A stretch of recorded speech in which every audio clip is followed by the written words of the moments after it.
Hello, everyone, and welcome to our um, fourth class. So, this will be the last lecture that we're going to have in this subject, Methods of Church Planting 2, and we are still talking about the fallen cycle of evangelism and church planting. So, the cycle itself has 10 steps, and we already talked about the first six. Okay, so what are those first six? Number one, the church planters are commissioned. Number two, the target audience is contacted. Number three, the gospel is communicated to the target audience. Then we have number four, which the hearers come to know Christ. Number five, the new believers are gathered together. Number six, the faith of the new believers is confirmed. And today, for our final lesson, so we will talk about the last four. The number seven, the leadership of the new church is consecrated.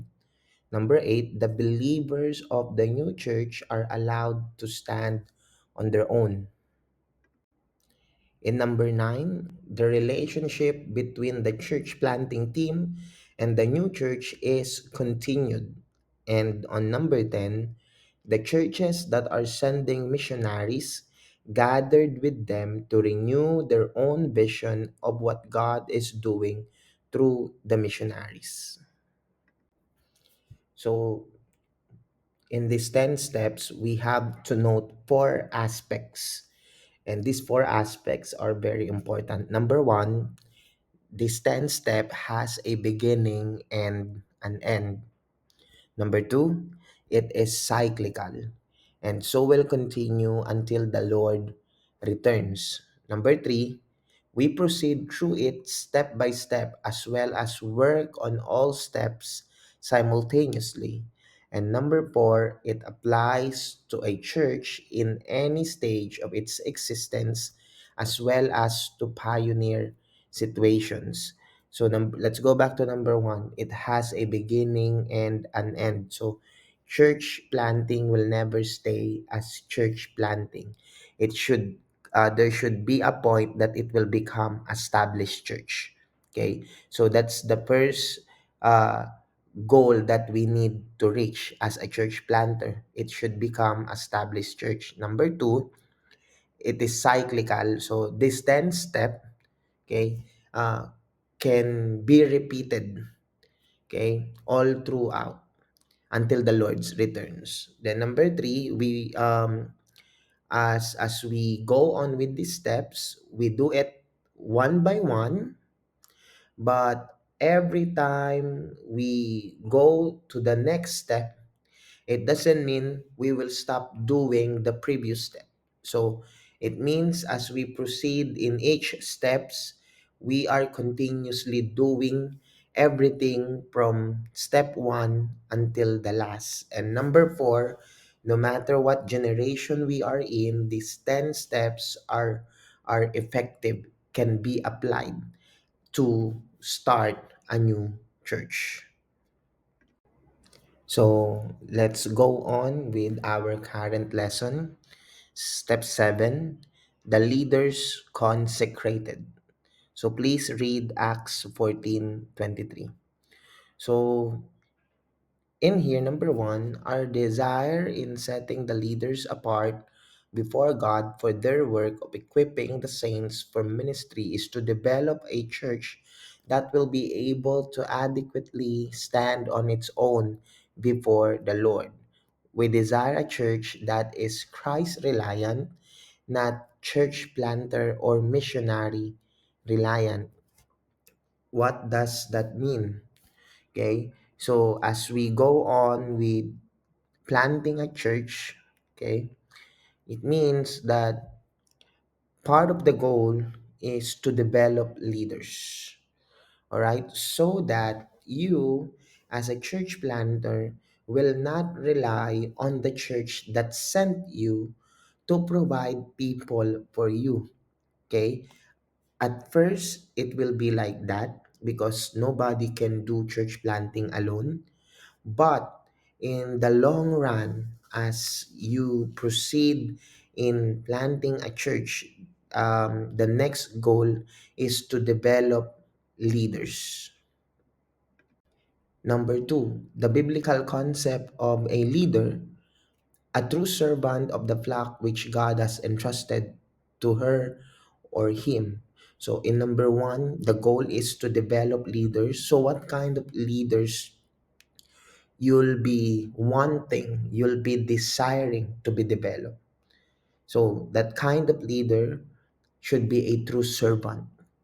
Okay, leaders that will really take care of the people that God entrusted to their care. And on number three, developing leadership for the local church. So there are 3 points that we're going to be looking at on this. So what's the first point in developing leadership for the local church? Okay, it's about knowing the basic functions of church leadership. So as we proceed developing leaders, we need to know the basic function of a church leader so that as we train people, we can train them based on that function. So, what are those? Number one, equipping the believers for ministry. So, the leaders that we're going to develop should be able to equip other believers to do ministry. Number two, governing the congregation. It means the leaders that will be developing or will be training should have influence how to um, should have influence so that it will help us lead the people, okay, of God in the church. And on number three, ministering the word of God to the congregation. So the leaders that we should be developing, okay, are people who loves the word of God and will be able to teach the word of God to other believers. Also, the other functions are protecting the congregation from false teachers and doctrines. Definitely, the people of the church that God entrusted to us will have questions about life, will have questions about faith. So, the leaders that we should be developing are leaders who are knowledgeable enough, faithful enough, growing enough, mature enough to answer those questions, okay, of the people. So in a way, it protects their faith. Okay. And number five, visiting the sick and praying for them. So leaders should be involved in God's people's lives. Okay. And one of those things is visiting them when they are sick and praying for them, and other things that is the same as this one. Letter B, is there such a thing as a distinction between the professional clergy and the laity of the church in terms of ministering? So I want to put this in context first. So professional clergy are um, believers of God that are called and ordained and recognized to have an office or a title like pastors, reverend, bishop. Okay, then laity of the church are ministers, servants, also leaders, but they don't have those titles. All right, so what are the distinction? So I do believe not much, but the main point, not much in terms of um, doing the ministry, but I do believe those um, believers that God called to become a pastor, reverend, or bishop, there is an invisible power. I do believe in that, a spiritual power that God provided for those people who answers the call of those office, pastors, reverend, bishop, or anything like that. All right, but still, okay, it's for me, personal opinion only. It's really about how you will use the opportunity God gave to you, whether you are a pastor, whether you are not a pastor, okay, but and you're just obeying the will of God in your life, okay. So it doesn't matter what rank, what title you have. What matters is how you are living, okay, the truths of God in your life, that reflects in your service, that reflects in your influence, that reflects how you lead people. And letter C, so suggested methods of developing leadership inside the church. Number one, provide for both spiritual and intellectual development of the prospective leaders. So you will not just train the people or the potential leaders spiritually. You need to train them as well intellectually. Okay, there is knowledge in the Bible. There are knowledge in the Bible. There are truths in the Bible that we can apply spiritually and practically. Okay, and it will help us make decisions in life. Number two, train the workers towards the task, not away from it. So, not just training them intellectually and spiritually, but also towards doing the ministry. What does that mean? It's not just about having knowledge, okay? It's not just about knowing information, it's about actually applying it in life, actually applying it in a person's service to people, because we are serving God through serving people. Okay, it's actually applied to a person's personal life. Okay, so it should be seen there, right? So train the workers toward the task, not away from it. Letter number three, gear the training for the entire church, not just a select few. So make it available for everyone, okay? For everyone who actually desire for it, for everyone who actually wants it, all right? Number four, adapt the training to the specific situation. So this one is situational. So what do you want the people, you need to identify what do you want the people to learn? What do you want the potential leaders to learn? Is it about learning how to do specific ministry? Is it about um, teaching them how to actually develop a disciplined personal dedication or personal devotion to God, things like that. Okay. Number five, do not train the leaders to do all the work. Train them to share the load with others. To do this, you must set the example before they will be able to copy it. So, um, it means the training should be um, able to pass on to others, okay.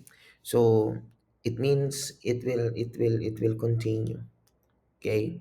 So the things that you teach to other to potential people to become a leader, they should be able to teach it to others, so that nobody will do the ministry alone, okay.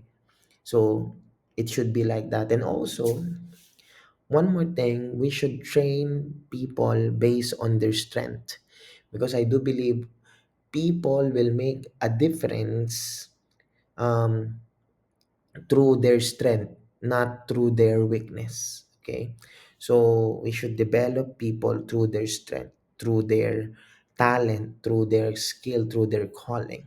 Okay. And by doing so, the collaborative talents, the collaborative skill, the collaborative um, strength that we have will work together and accomplish uh, the biggest task possible. Then number six, begin the training in church discipline early in the process. Let the prospective leaders have a major, if not complete, say in the forms and duration of church discipline. So church discipline is very important.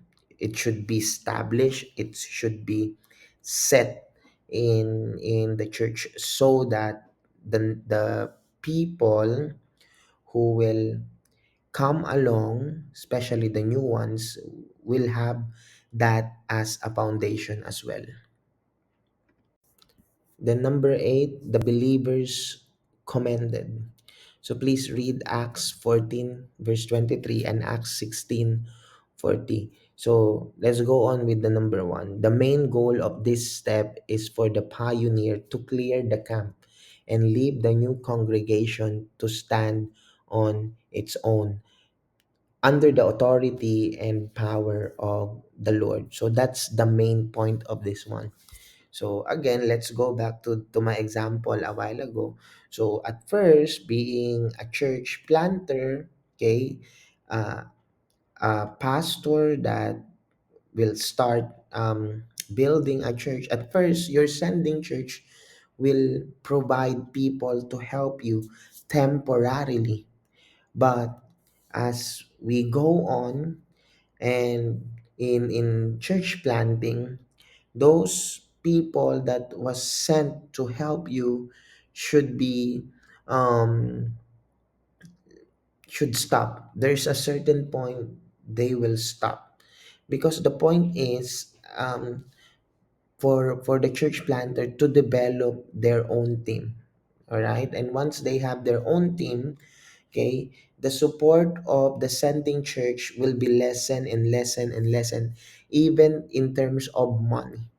Okay, even in terms of money or any kind of support, because the point is, okay, the church that being planted should stand alone, okay, or should stand on its own at some point. It's part of growth, it's actually the goal.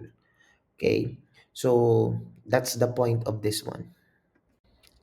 Number two, the withdrawal process and procedure. So, like what I've said a while ago, there will be a point where the sending church will lessen the support, whatever it is, any kind, up to stopping those support, because the church that was planted can stand on its own. So, how we will do that withdrawal process and procedure? The timing of the withdrawal, okay, so it should be as soon as realistically possible and will vary from situation to situation. Okay, so from the point itself, realistically possible, if you see that there is already established team, an ongoing strong disciple or small group, and the giving are growing, the soon it's happening, the withdrawal process um, should be started. Okay, because note, look at this note, the longer you stay, the harder it is for the church to develop on its own leadership. Because again, okay, um, the goal for church planting is not church reliant, not missionary reliant, but Christ reliant. So it will only happen if in the church that is being planned, leaders grow, leaders are discovered, leaders are developed, and everything that a Christian should be doing is happening in that church. Letter B, build indigenous leadership.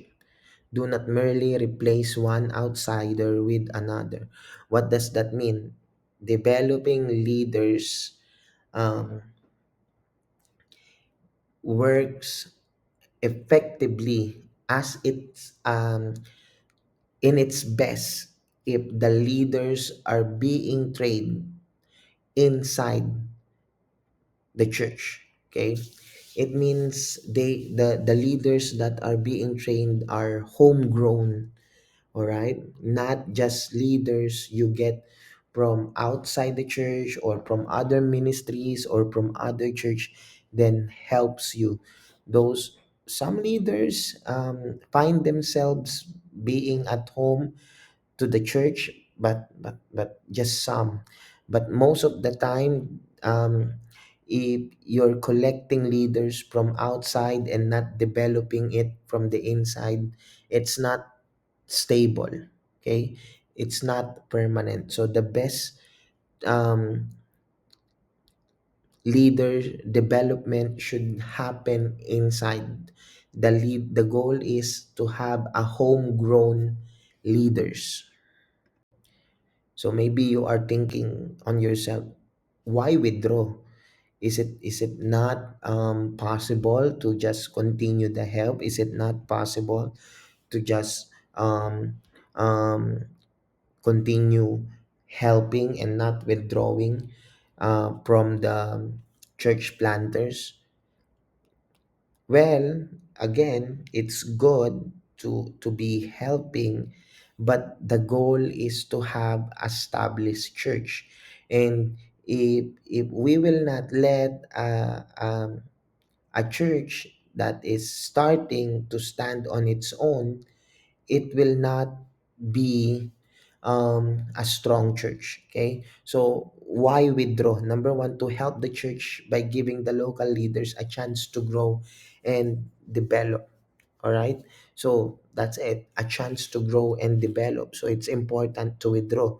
Number two, to help the church planter by setting him or her free to plant another church and to prevent him from developing the dictatorship mentality. It means to keep on the church planting um, culture.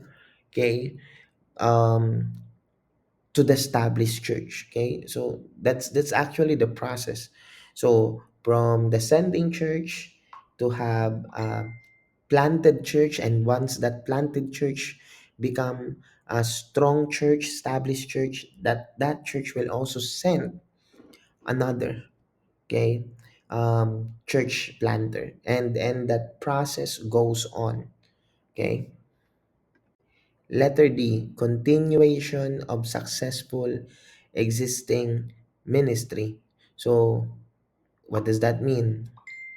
It means that the church planter should be training people who will be able to reproduce his or her effort. Okay, so we should discover people who has potential to train others, train them. Okay, so that's the meaning of it. Okay, so that the leadership will be passed on, the learning will be passed on, and the more the leadership are passed on, and how to ministry pass on, it makes the church grow. Okay, number two, occasionally the church planter will have to force new leadership to emerge. This can be done by attending other business and forcing them to lead in his or her absence before she leaves for good. It means giving chance to potential leaders to to lead the ministry. Okay, to lead the ministry, to make decisions for the ministry.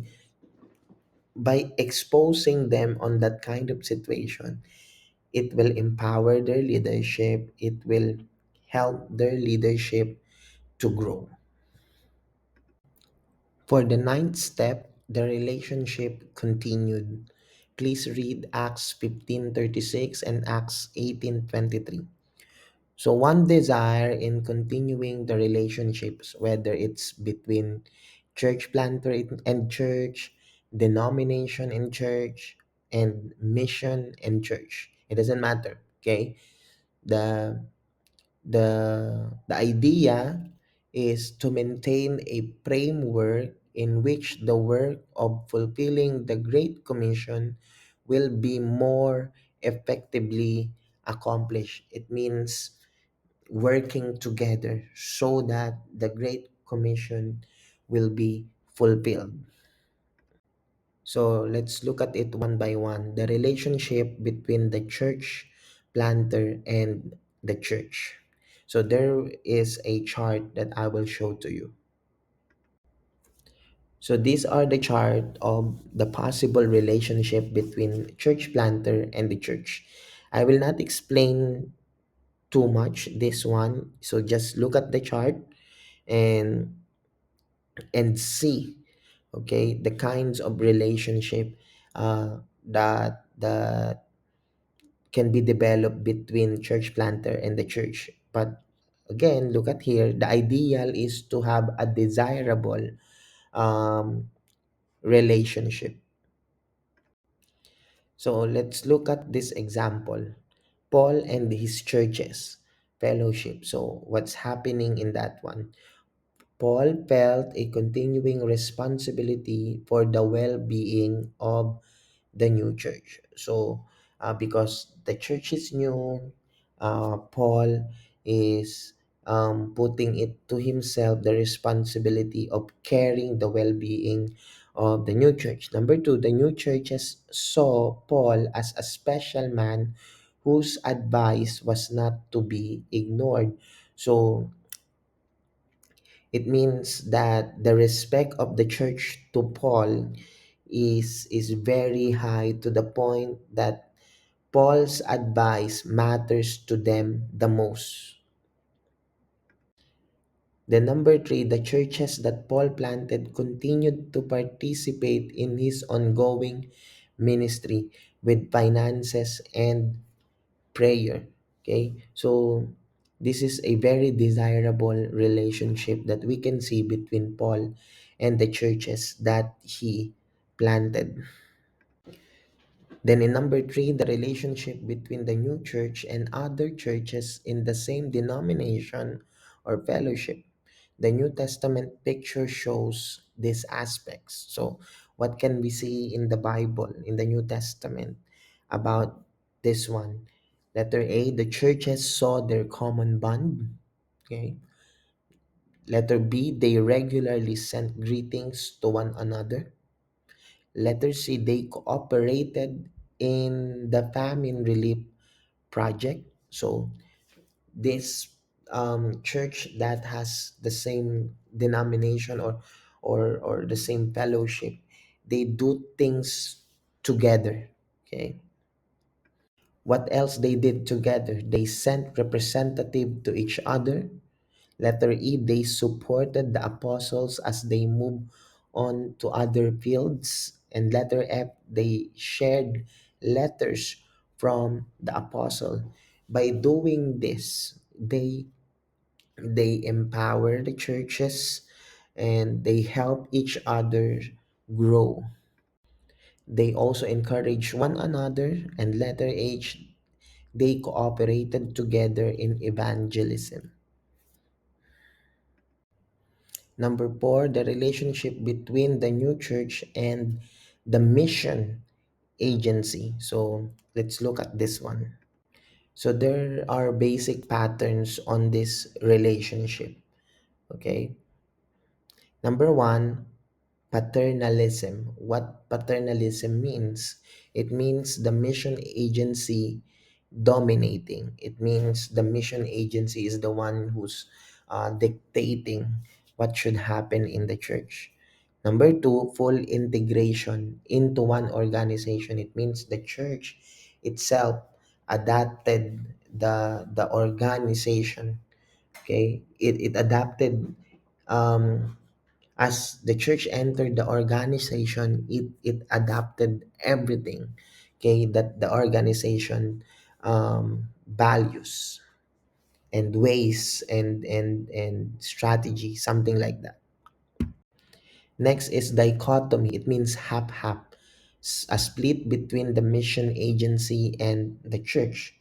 Number four, full partnership, two organizations working together as partners. So these are basic patterns of relationship between church and mission agencies.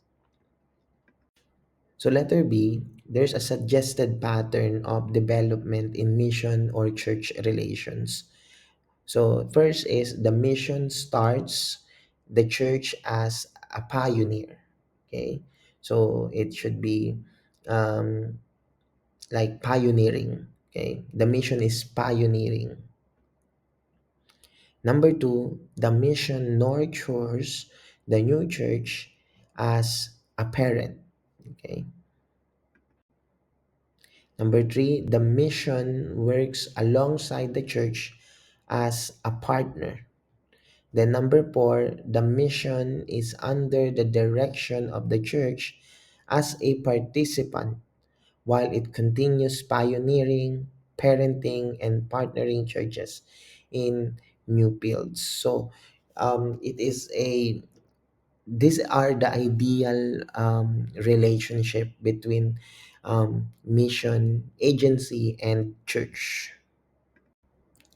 Number 10 or step 10, the sending church convened. Please read Acts 14:26 to 27 and Acts 15:1 to 4. The primary purpose of gathering the churches together is to facilitate the perpetuation, meaning continuation, of the church planting cycle, and to enable all Christians to take part in the task of taking the gospel to the world. You know, making disciple, sharing the gospel, it was called the Great Commission. So that mission is for every Christian. So every Christian, every churches should be concerned on how, okay, on how we will be planting more churches until the Lord returns. So that is actually the purpose of gathering the church together.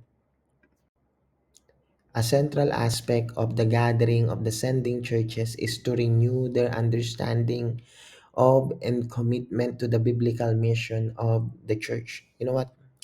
Church planting or any kind of ministry is tiring, and sometimes we lose focus. Sometimes we get discouraged, but those are natural. Those are natural occurrences. That's why um, we need to renew the vision. We need to renew the calling that God has given to us, and by doing so, okay, by doing so, it helps us to continue the mission. Okay. Number three, evangelism and social concerns. How are they to be related in the mission of the church? It is important. Okay, it is important. We have to evangelize, but at the same time, um, we need to integrate it or harmonize it to the social concerns. It will help our approach to the mission.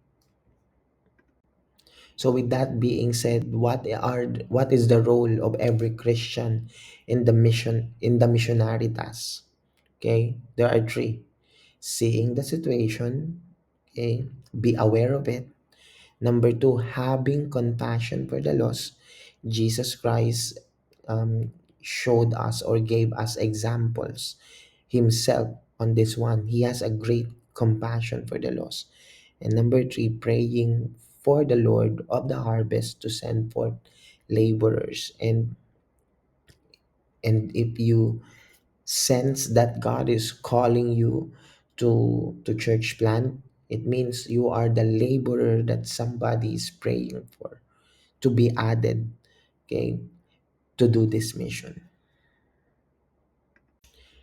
So this two-part chart that I'm showing to you are the summary of the 10. So you can actually read this for you to to understand, in summary, the 10 steps that we've talked about in this lesson. Okay, so the in the first chart is the first four, and in the second chart is the last six. So that's it for us, church planters. So I hope that in this lesson your heart um, is ignited, and please do the calling and the will of God in your life, and participate in the mission of sharing the gospel to all nation. Okay, and one of the most effective way to do that is to plant a church. God bless you all, and may God's will be done in your life.